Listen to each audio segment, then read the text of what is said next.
Sir உங்க order. ஹே நீயா எப்படி இருக்க?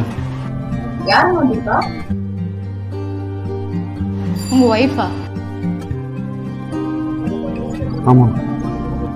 ஆனா ஒண்ணு மட்டும் புரியுது, உன் பேச்சும் உன் வீட்டுல யாரும் கேட்கல, ஆனா உங்க வீட்டுல சொன்னவங்க பேச்சு நீ ஈஸியா கேட்டுட்டல. உனக்கு கல்யாணம் ஆயிடுச்சா? இல்ல, நான் பிரெக்னெண்டா இருக்கேன்னு வீட்டுல தெரிஞ்சு வீட்டை விட்டு துரத்தி விட்டுட்டாங்க.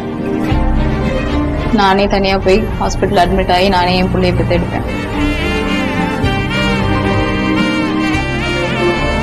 எனக்கும் ஒரு பொம்பளை குழந்தை இருக்கா, 3 வயசு ஆகுது. என் பொண்ணுக்கு 4 வயசு. இவ்வளவு ஹைட் இருப்பா, அச்சல் என்ன மாதிரியே இருப்பா. நீ ஏன் எனக்கு கால் பண்ணவே இல்லை? கால் பண்ணலையா? நான் உனக்கு 35 தடவை கால் பண்ணேன். எப்போ? ஜனவரி 10. அன்னைக்கு தான் என் கல்யாணம். தெரியும். நான் ஏதாவது உனக்கு பண்ணணும்னு நினைக்கிறியா?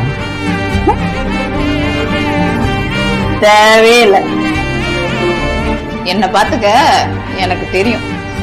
என் பொண்ண நான் ராணி மாதிரி பாத்துப்பேன். உன்னை நம்பி வந்திருக்கால, அவளுக்கு துரோகம் பண்ணாத.